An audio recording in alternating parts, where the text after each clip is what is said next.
Why buy someone else's old problems? Resale homes often come with outdated appliances, inefficient insulation, and costly hidden repairs. City Ventures offers a better way. Our brand new homes feature modern open floor plans, stylish fixtures, and the peace of mind that comes with a builder's warranty. Everything is fresh, functional, and designed for how you live today. Skip the renovation headaches and move into something perfect. Find your new beginning at cityventures.com. That's cityventures.com. Here's the snapback. Here's the kick. He's got the leg into it. If it is good, and it is! Austin Starr, a 49-yard field goal, and Indiana leads 27-24. Oh, it's an end around one to throw. Page looking at the quarterback, and it's a touchdown! Page finds Leno! Penix rolling out of the pocket to his strong hand. Delivers deep down the field. Caught, touchdown! Fried Fogel again.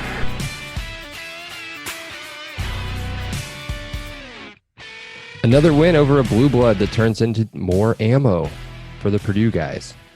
This is the LEO podcast, and yes, we're talking about the first win over Michigan since I was 2. I'm your host, Michael Bragg, and you can follow me on Twitter at Braggley. That's Braggley. I'm here with my co-host, Brandon. You can find him on Twitter at Brandon Dubich. That's Brandon spelled traditionally. Dubich, Dubich. What's up, Brandon? What is up, buddy? The only thing that I missed about this game is I didn't get a chance to yell Shay. Do you really miss that? No, not at all. I just wanted to find a way to bring that up. Did we watch this game together, or were you out? We did not. You We might did have been out not. of town. No, we had friends in town. That's right. For this. Yeah, That's so right. I was watching it with friends, not you. We had a guy I was best man with my wedding came down and stayed for the weekend. But we did talk about there was one of the games where we talked literally every single play. Like I think I had 25 phone calls with you during this game. There was a lot. You were a lot of hype, and I was still a lot of like anxious, tight butthole, like the whole game. So let's break it down, man. It was a win over the number 23 Michigan Wolverines, number 13 IU taking the victory, going to 3-0, win 38-21. Well, let's talk about what the build up before we actually get to the game. Michigan came off a loss to their rival. I think like you and I were both nervous. You never want to play a team coming off that kind of loss, right? Especially a team that Michigan's talented. They have talented guys. I think a lot of it stems from really poor coaching, which I'm sure we'll get into. But yeah, I mean, I was terrified. You were terrified. Like we were following that Michigan game the week before, and like, of course, Michigan drops a game to their rival right before they play us. Damn it. Yeah, and they came off a pretty impressive win at Minnesota the opening week. Well, what we thought was an impressive win. Roll that boat. Yeah, we'll see that again quite a bit in this season when we do the breakdowns about what was and what wasn't an impressive win at the end of it. So at then ranked number 21 Minnesota, who finished up, I don't even know, like 3 wins or something. Trash. PJ Fleck's a clown. So let's it was a little nerve-wracking coming in. You know, Michigan State coming off of a bad loss, their first week against Rutgers, and then turn around and beating Michigan, I think in the Big House, if I'm not mistaken. It was. Which was concerning. Not knowing which type of team this was, because I didn't watch.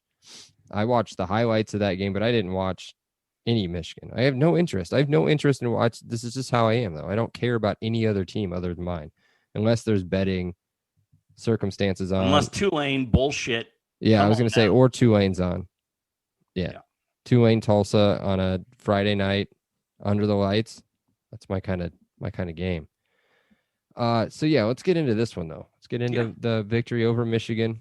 As I said, it's the first one since I was 2, I think, right? 1988 was that the last time we took out the Wolverines. And I started the intro with this being Purdue ammo.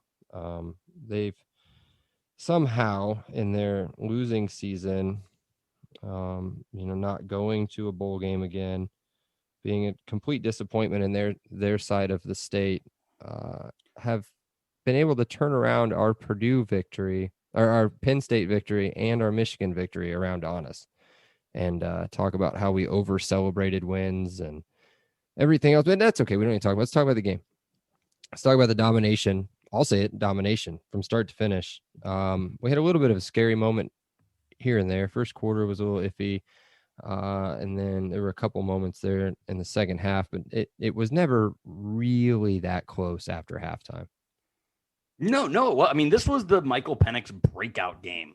And again, we're not going to, but you could just stop the podcast right here. Michael Penix was, the best player, best offensive player on the field. Our defense was incredible this game, and we'll get into it. But yeah, I mean, it's just, between our 25 conversations, it's hard to find a position group that Michigan was better than us in. Maybe wide receiver, which we'll get in with Brandon's questions later. But outside of wide receiver, we dominated them. We dominated in the trenches. We dominated them in the backfield. They ran for less than 20 yards. I mean, it was utter dominance. I don't know if you can hear what's going on here in the background or not, but I don't even know where it's at. Get out of here. You started talking about wide receiver play, and I had to look at Ronnie Bell's stat line. Oh, he went beast mode. Which is there's a tease, right? Yeah, I guess to Brandon's questions later. I assume that's where we're going. Let's go back to Penix. Let's get back to our Penix. And I mean, his mom would have been proud. He was 30 of 50, 342 yards and 3 touchdowns. It's a hell of a no picks. Beast. He had one throw. I want to say it was third quarter where he just kind of lofted one up into double coverage, and it probably should have been picked had Michigan not had probably the second worst secondary in the country at that point in time in the season. That Gray dude is bad. But I bet you that dude was like a 5-star kid coming out of high school or something. What was that? Garrett, what's his name? Vincent. They always have a Vincent on their team. That also hit me when I was rewatching the game. Well, whether he was 4 or 5-star, 2-star Ty Fry dominated his ass. He was a 3-star. I mean, he wasn't high ranked. This was also Ty Fry's breakout game. It was the first one. Yeah. 142. Holy shit. Dude, that one-handed catch was incredible. Let's talk about why that was such a big catch. Because your boy, Peyton Hendershot, I mean, I can't remember what route he was running. The play right before that. I think it might have been a wheel route, but he was toast. He was gone. And Penix puts it right into his hands.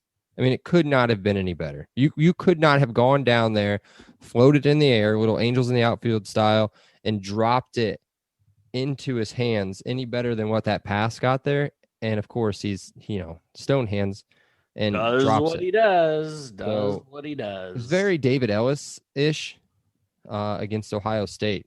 But instead of a pick six on the next play, we throw a ball up to Ty Fry against a terrible corner, and he makes a great, I wouldn't even say it's a one-hand catch. I mean, you have younger brothers. I have younger brothers. Like when they just pull on your arm and you still have one arm free, like whether you're playing basketball or playing football, we've all had younger brothers that do that. That's exactly what happened. And Ty Fry was like, nope, still mine, bro. Still mine. God, that catch was what. So hot take. And we're only 3 games into the season. Was that his best catch of the year? I think it was. You know what? I'm going to say no. I'm going to say his best catch of the year comes against Ohio State. The one on the sideline where he picks it up on his shoelaces and goes to the house. That's not even the ones that's not even the one I'm thinking of. The one I'm thinking of is the one that's in our intro where Penix rolls out to his left side and he bombs it. It's like a 60-yard touchdown, I think.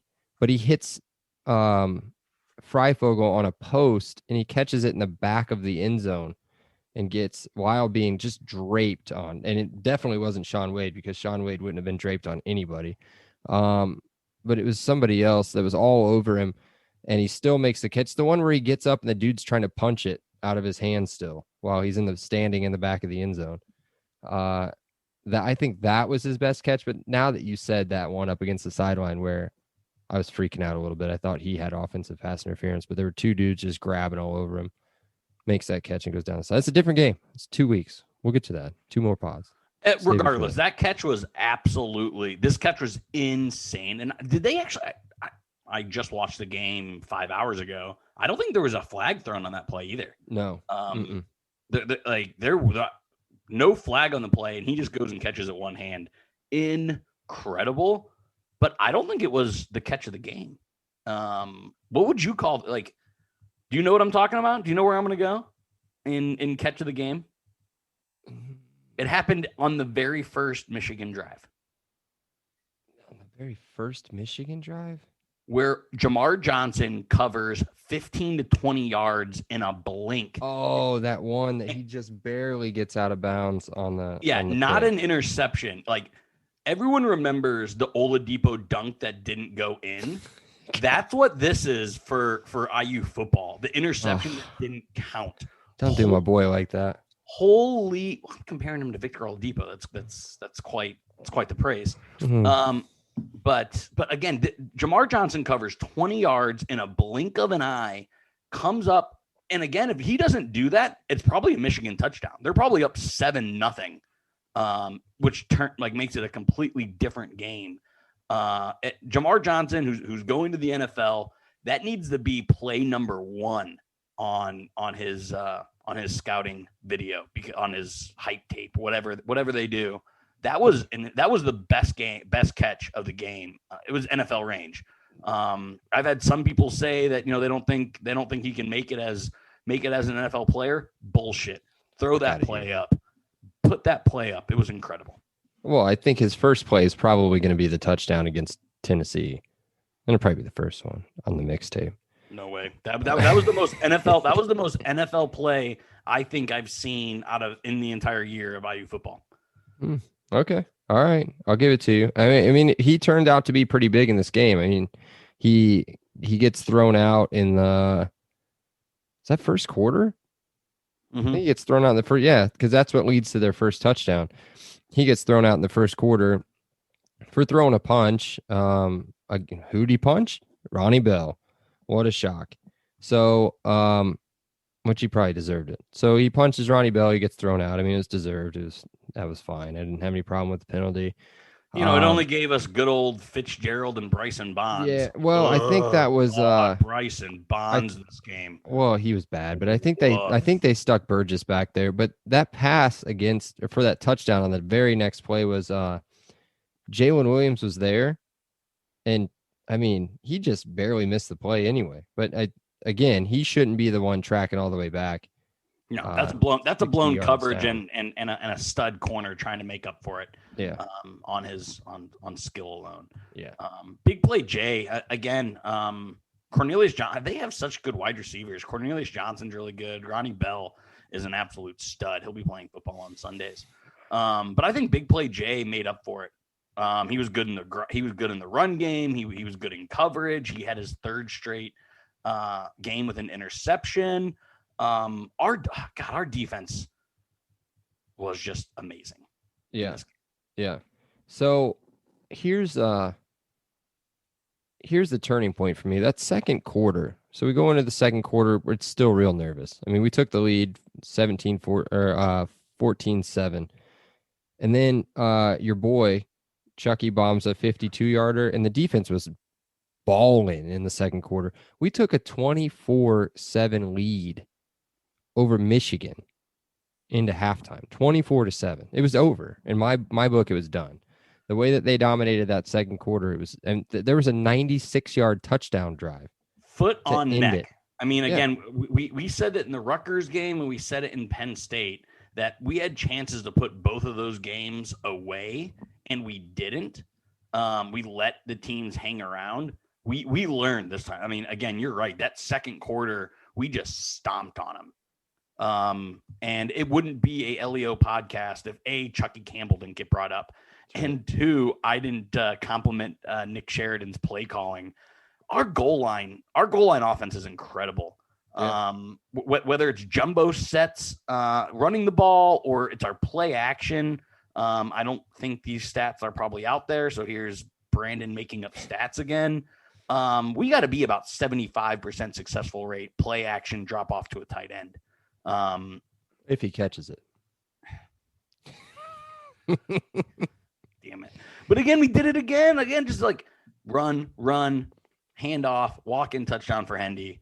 God, again, just phenomenal play calling when it's goal to go. Whether it's quarterback draw, whether it's a crosser, whether it's jumbo runs, whether it's play action. There's low percentage plays on the goal line. 1-step fades, 3-step drop backs. We don't do any of that dumb, get fancy, get cute goal line plays. And again, I mean, I gave it when we did our year-end review, I gave Nick Sheridan love. And outside of like maybe first couple drive scripts, I think he can grow there. But other than that, man, it's been, I've come to appreciate it even more in this rewatch. Well, I'm glad you're on his train here. I think he's going to be pretty good. He did have a really, really bad drive. Maybe start of the fourth quarter, right after Michigan scored, maybe to go 21-31. I think he went 3 straight passes. And it's like, dude, we're up 10 points. Like, at least run a little bit of the clock off, but 3 straight incomplete passes. That one Penix is cooking. I mean, I don't know. You don't take the ball out of your best player. It shouldn't have been 3 runs. I mean, you didn't even have to do 3 runs. Just run once at least and run a little. But again, I'm nitpicking at this point. I thought he was great. So, one of the big things that I noticed, or I at least heard from the just awful commentating team that was on Fox or whatever that was on that we were watching, was how bad we were at third down the first 2 weeks. I think they said we were second worst in the country, or maybe worst in the country at third down efficiency going into that game.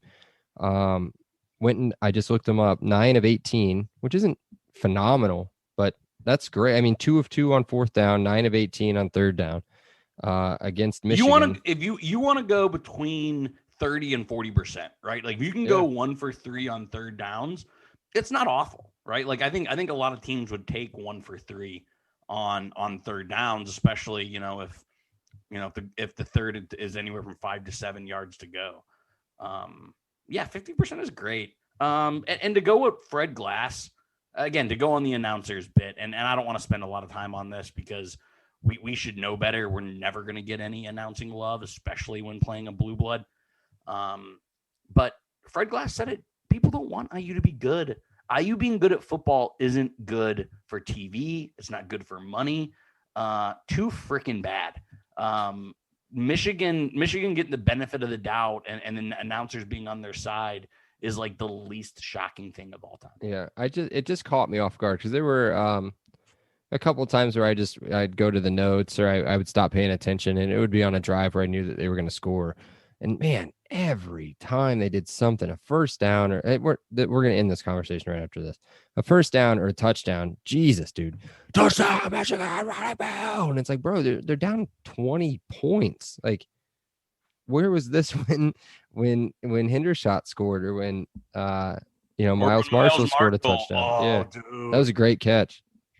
I mean, and the stare down afterwards was one of my favorites. So it was my second. This happened before Ty Fry's amazing catch. But again, talking about little brother, dude, Miles Marshall just clowned that dude. Yeah. Just like picked the ball up right in front of his face mask. Was like, nope, that's mine. It was a baller ass play. And then you're right. The corner kind of spins around because the guy don't know where the fucking ball went. And Miles Marshall's like, nah, Nope, just picks it like right off his head. And there was a pass interference, I think, on that play too. So this just hit me, and I just didn't write it down, but I remember I wanted to write it down during the game, but I was just in shock. Before we started doing some of these reviews and going back through what was an incredible season, to me, at least, I was just emotionally broken by what happened at the end of the year with not playing either game against Purdue at the end of the year and then getting beat by a mediocre SEC team in a bowl game. Man, is Michael Penix fucking good, dude. He's just incredible. Even if he wasn't perfect against Maryland, he was a difference maker. Even if he's not a perfect player against Penn State for 3 7/8 of a quarter or of a game, made the difference at the end. That kid is a winner. I can't wait till next year when, I don't know, right after spring ball, April, May, and then getting to July and August, everyone's talking about Clifford, or everyone's talking about Milton, or everyone's talking about Ohio State, or somehow we're talking about another fucking Minnesota quarterback, or we're talking about Mitzner or whatever. Like, I can't wait till people sleep on Penix, or one of two things are going to happen. They're either going to sleep on him, or they're going to bring up his injury history, and they're going to count him out regardless. And I can't wait. A thing that I've loved in our rewatch is after this game, I didn't realize what attitude and fire he has. Oh yeah. You see him on the sidelines, you see him after victories, you see him after, like, these are things that I missed while watching it live, but he is a fired up, emotional dude. And I can't wait for people to sleep on him this offseason, because I think it's going to fire him up so freaking bad. See, for me, I don't think that'll happen. I do think that they will bring up a lot of the injury past, and that scares. I guarantee they put him at fourth or fifth best quarterback coming in when he's the best quarterback coming next year. Well, they do have him currently listed at the 17th best Heisman odds, like the 17th, like pre-Heisman rankings, 17th in the country. That's not bad. But I don't see anybody. I don't see anybody in the Big Ten. Now, I don't know who Ohio State's going to bring in at their quarterback, but they're going to have a Richard sophomore. He was a 5-star. He was behind Fields. He was a stud. Fantastic, yeah. But I can't see how they don't rank him 1 or they won't. They'll really put him at tops. He won't be higher than 3. I'll bet you. I bet you he's number 1.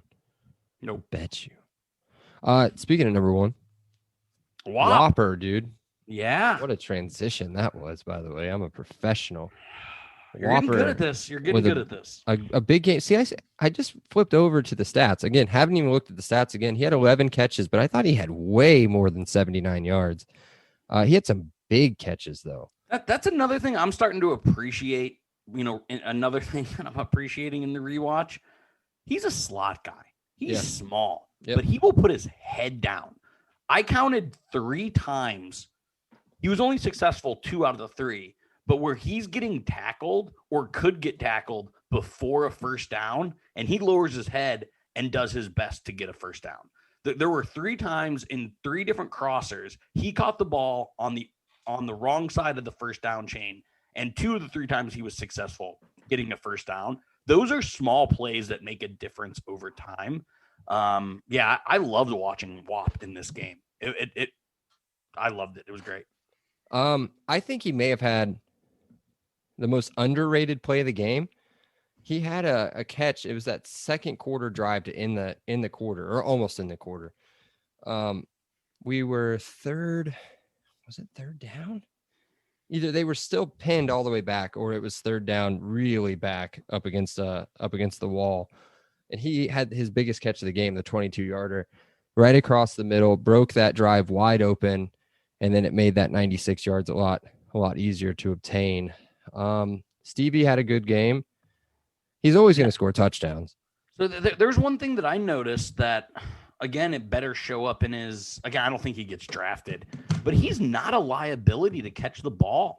He had a couple big catches against Penn State out of the backfield. He had a couple nice catches in this game out of the backfield. That's so important in modern day NFL. And, that's one thing that I'm noticing, because I kind of thought of him of a between the tackles runner, a worse version of Jordan Howard. But in our rewatch, the dude can catch the ball. His drops have been more quarterback fault than his fault. That's one thing that I've noticed that I think, gives him a better chance to make it in the NFL because it's so important. You have to be able to catch the ball nowadays. Yeah, I mean, I think he doesn't go if he doesn't get drafted. He's got to get drafted. Day That's three at best. Day Well, 3 at best. Yeah, that's what I'm thinking. I was trying to think of a comp. And you said Jordan Howard, but maybe, I guess. I don't know. That's disappointing. Jordan's really fallen off. Let's get to our players of the game, I think. Yep. We don't really need to dive that deep into quarter by quarter stuff. So, players of the game, I'll let you go first. I'll let you just do both of them. You can do your offense and your defense. Yeah. God. So I'm going to take Michael if you're going to, if you're going to give me the choice of going first there. Again, I said it last week as a teaser. This is now the third time I've said it on this. It was a breakout game. He did not have a good game against Penn State. He was average to below average in the Rutgers game. And it was this game that was just like, let's go. It was really, really impressive. And then again, I think for defense, for me, there were so many. And since I took Michael, I'll take a flyer here. The guy that I think made the second most impressive play, but was in the backfield the whole game, was Cam Jones. He went toe to toe with Milton. Milton tried to shake him going to a play to the sidelines, and Cam Jones stuck him straight up, squared up his shoulders, put his helmet right into his shoulder pads, and drove him to the ground. Do you know how many linebackers Milton probably shakes? I'm guessing 70 to 80% of linebackers, because Milton's athletic. He can't throw the ball at all, but he is an athlete. He's big too. He's 6'5". Yeah, and Cam Jones stands him right up. Cam Jones was constantly in the backfield. I love that kid so much. Again, he wasn't my number one choice, but since I took Penix, I'll let you take who I think is the obvious defensive player of the game. Oh, you think there's an obvious defensive player of the game? Well, I've got two written down that you didn't take. So, So for me, offensive, if it's not Penix, I think it's Stevie Scott. And the reason being, we could say Ty Fry.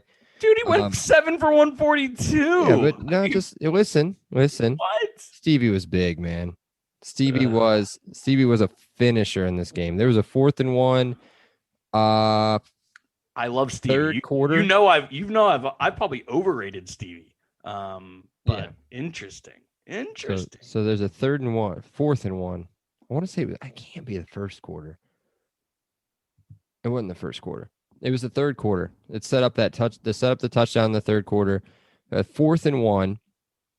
The dude picks up that first down, and then that final drive to ice the game after the Monster Matthews interception. He just started rolling people over at the end of the game when you should be tired after he had probably 20 carries going into that last drive, or at least 18 going into that last drive. This dude's just bowling 5-star dudes over, just at right over the center too. He's not going outside. He's not doing any fancy stuff. He's just putting his head down, running these dudes over in the fourth quarter and ice the game. And that was pretty cool to see Kane out there screaming at him to tell him to finish it. I'm going to miss that blue sweater, man. I love Kane. Are you? God, have you seen Charles, though? He's going to look sharp, bro. I bet you that dude just busts out of a shirt, too. He's cut. As opposed to busting out of a shirt the way that Kane does. He's had a few beers.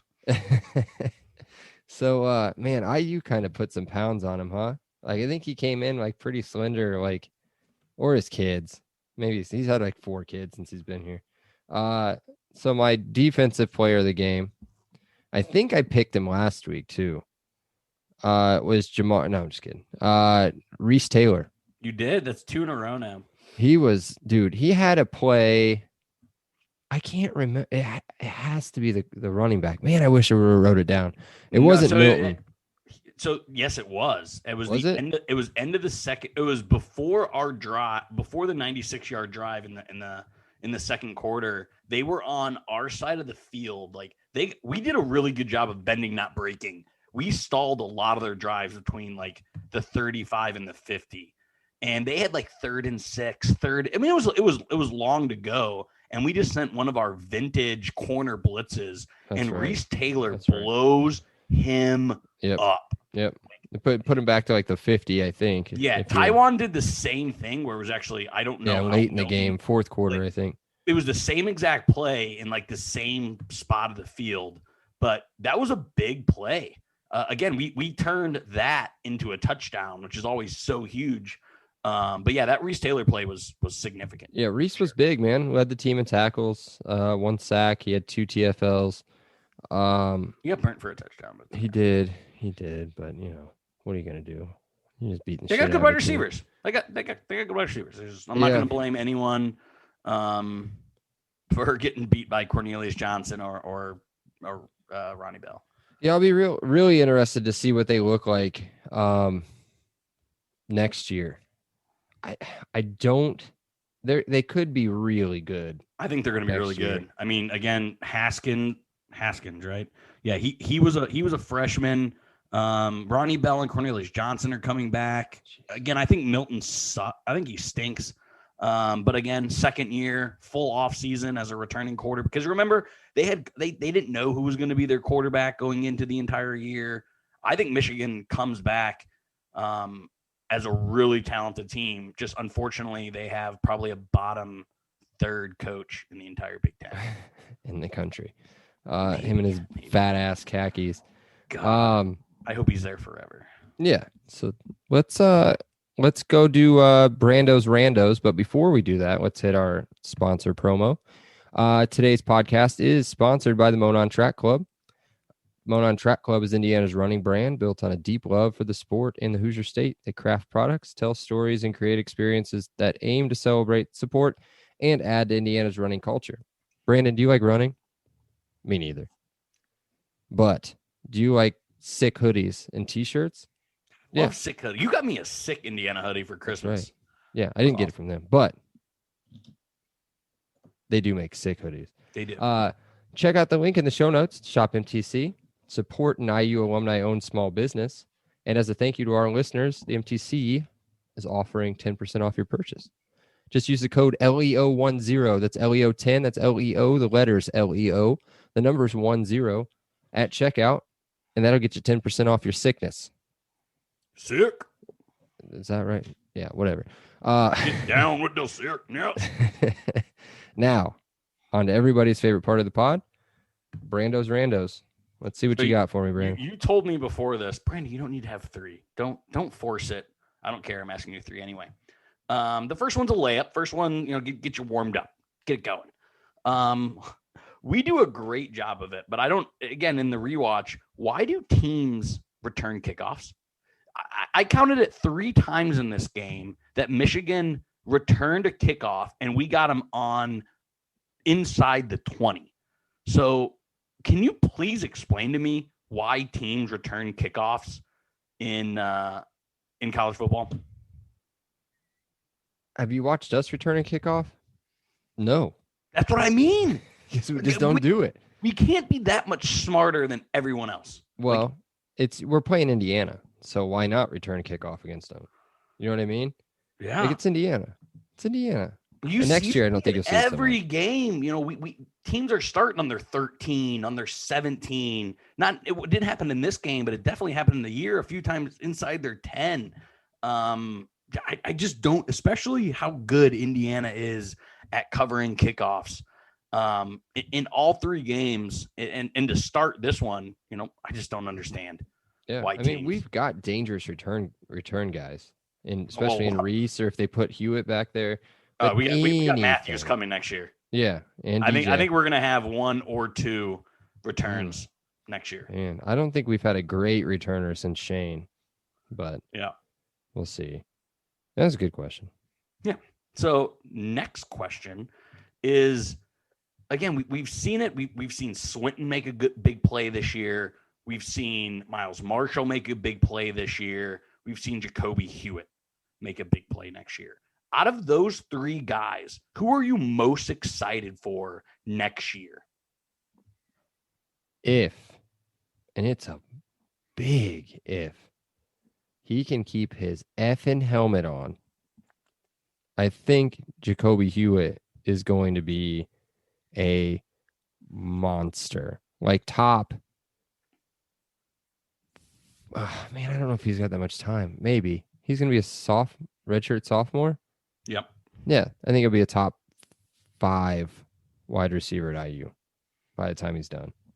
I just think it's too stacked of a room. But if I had to pick one, I love Miles Marshall. Yeah, he just has the me frame. too. I like all of them. He is a prototypical. He just looks like a wide receiver. But you're right. I take Hewitt out of all those 3. But holy shit, is our wide receiver room stacked? Yeah, I wouldn't be surprised. And just hear me out. I would not be surprised if somebody like Javon Swinton red shirts next year. Because are you going to play him a full year again where he's only playing 10 snaps a game? I mean, now you may just go straight to all the freshmen coming in, and I can't remember all their names. We have so many good wide receivers coming in. The 3 4-star kids that are coming in, Jordan Williams. yeah, and say none of you guys are playing this year. Don't care how good you do in spring if they're there or in the fall camp. None of you guys are playing. You're all redshirt because we need to play Javon Swinton. I don't know, dude. I wouldn't be surprised if he doesn't get a red shirt this year. Yeah, I agree. I'm probably taking Swinton last out of all those 3, but he's a stud too. He's gonna man. be good, dude. He's gonna be really good. I just want him to stick around because we're gonna lose Matthews. We're gonna lose Freifogel. There's going to be snaps in 2022. We just need to keep Swinton and Jordan Williams around. Well, Marshall's going to be a senior, right? I think Marshall's he gets a year back. This year doesn't count. Okay. So unless Miles Marshall has a Ty Fry type breakout season, He'll be a junior. So yeah, it's regard. I didn't think he was going to leaving this upcoming year anyway. He's got the best. I think he's got the best hair of the wide receiver group. At least it's nice, dude. Go to Michael Bragg for all hair related conversations. Yeah, and while we're on receivers, I know he listens. Hindi, Bub, I was just kidding about the stone hands thing and the drops. You're great. I'm not. Okay, you're great. You're baby Gronk. All right, 2.0. Last question. And it wouldn't be a LEO podcast if I didn't take a shot at Purdue. Okay.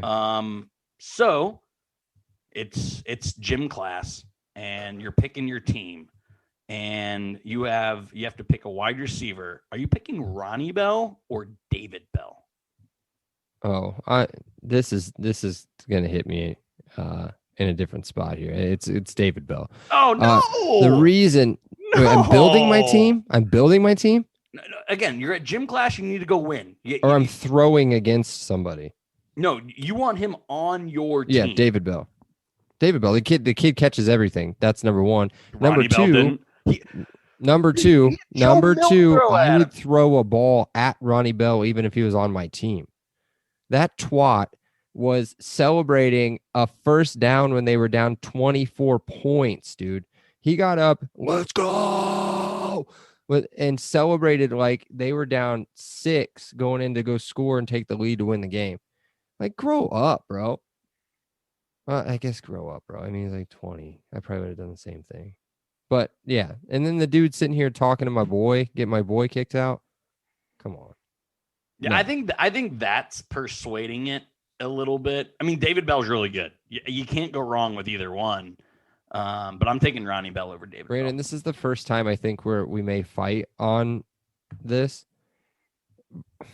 Ronnie Bell is not even close. And our producer's not on this, who is a Purdue graduate. So I'm not even doing this for him. He's not even close to David Bell. You put Tywone Mullen on Ronnie Bell at all in this game, he doesn't get anywhere near a catch. Nowhere near a catch. Meanwhile, David Bell's out there. They're just throwing blows with each other back and forth. He's an indie guy. I get why you're doing it. I mean, you have a ton of Purdue friends. I get it, man. I totally get where you're coming from. That's why I asked the question, because that's good podcasting when the hosts don't agree. That's podcasting 101. But you're wrong. You can go to bat with David Bell. I'll go to bat with Ronnie Bell, and I'll win. Okay, but leave it in your comments. Anybody, whoever's listening. Yes, let's see. Look, if Brandon's you agree mom, with me, just leave it in the comments. Whoever do you think is better, Ronnie Bell? Agree with me and be right. David It's Bell. Ronnie Bell. That's the answer. All right. If you're from All right, Indy, man. your vote doesn't Significance of the win. This was big, dude. This was like I've said it 2 or 3 times now. It's the first win over Michigan since I was 2. I forget how old you are. I can't remember if you're older than me or younger than me. I think you're younger. You may not even been born yet. You're just like a little baby, don't even know any words. This is a big win. This wasn't Michael crying upstairs, tears of joy when Reese Taylor intercepted Maryland on the road 2 years ago. Big win. But this was a big win for the program, for the significance of the program nationally, for sure, and then to kind of put a stamp on. Ding. You just hit mine. Yeah. This is where we gained national recognition. It was this game. Nobody gave a shit. They thought we got lucky against Penn State. Nobody gave a shit when we beat Rutgers. It wasn't until this game that we started to get any recognition outside of the Big Ten Network. Big Ten Network, they've been on Tom Allen for a while because it's great content. I do a side gig for a content page. Tom Allen's great content, but really outside of the Big Ten, nobody knew of Indiana. No one knew of Michael Penix. No one knew of Tom Allen. The significance of this game for me was this put a spotlight. This actually made us nationally relevant. And that's huge. Absolutely huge. Yeah, that's the big significance. So what's your grade on this one? See, I was excited because we were preparing. I think you're going to go lower, and I'm going to go higher. I think our defense was an A. Again, Michael Penix breakout game, Stevie. I'm giving us a straight up A. A on every category. I can't even point anything to where I would punish anything. So I'm going straight A for this game. I am going to go below you. I said I am going to go below, below you. I'm going to go an A-. I'm still a little skeptical going back and watching this game. I saw Where are you things... getting the minus from, bro? Where are you getting the minus from? Here it comes, right here. This is bad. Bryson Bonds? Are you really gonna choice. Kill Bryson Bonds that much? No, so I think he may have been responsible. No, it was Burgess again. There was a play. Ronnie Bell probably should have had 210 yards receiving, 7 touchdowns, and Milton 7 just catches sailed and it 2 over his touchdowns, head. and you just missed him. Sailed it over his head. And that happens. That happens to old IU too, but old IU blows this game at some point. I do think that the turnovers, the Jalen Williams turnover, I don't know where the hell he was throwing that football to. There wasn't a Michigan receiver around that ball within 15 yards, I don't think. And he threw it right to Jalen Williams. So I think that scene in Waterboy where like Waterboy tosses it to that linebacker and he goes and scores. Yeah.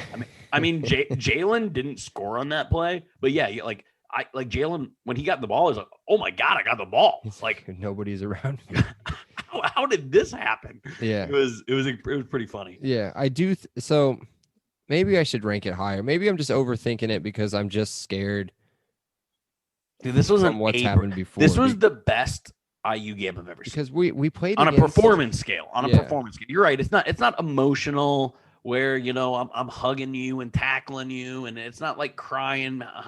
It's not that, but it is the best overall performance I've seen IU play.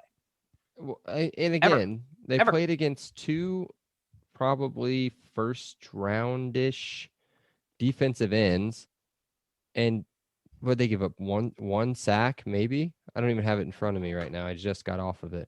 The offensive line was fantastic. I never do this. The offensive line was fantastic. The run game was great. The Penix was great. I mean, 0 30 sacks. or 50, zero sacks. So there you go. There you go. It was 6 quarterback hurries. So technically, maybe I should just suck it up and just say this was just a fantastic game, start to finish. Yeah, this was only the second time because again, the Penn State game we've rewatched tons of times. I need to put this on the Rolodex of what I watch. Like I was watching it today after I got off work, and this was just such a fun game to watch. Like I was a number of times like, Sasha, check this out. Sasha, like watch this play, and like she was like, I don't care, I know what happens. But it was just such a fun game. So all of you listening, go on YouTube, go on the Big Ten Network, check this game out. This was just a fun game, and IU plays incredible. Yep. I just think I was overthinking it. I think I was just thinking about how maybe we got lucky at different points. Maybe we're just really good. We're just really good. That's it. We lost one game. I just am so bummed from the way that the season ended last year. So I gave him A. You're changing it to an A. Let's just end it because next week's not going to be as positive. It'll be positive for half of it, and then it'll kind of take a shit. But yeah, speaking of, no, I don't have to. But yeah, let's go ahead and just say bye-bye, and then we'll do wrap it up. Michigan State next week. There we go. All right, man. I'll talk to you later. As always, Elio. Awesome day. Elio. Thank you so much, Rick. I appreciate that. Elio. All right, great. Elio. Appreciate you guys. Elio. You're welcome, Dave. Have a great day. Elio. Have a great day. Elio. Appreciate you being here with us. Have an awesome day. And Elio. Oh, thank you so much. Elio. Well, thanks so much, Elio. Hey, thanks so much, Mike. Appreciate that. Elio. Appreciate you guys, man. Have an awesome day. Elio. Awesome. Elio. Elio.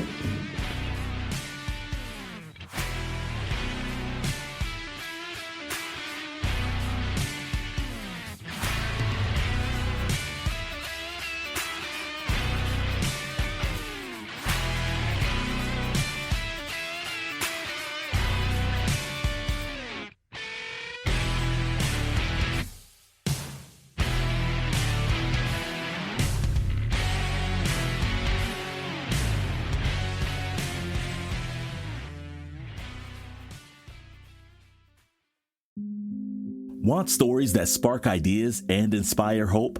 The Every Child Thrives podcast network features conversations from healing and resilience to youth leadership and equity that brings together voices from across the country working toward change. Discover how we heal. Voices of I Am New Orleans, Common Good, and Pass the Sopapillas, wherever you listen to podcasts.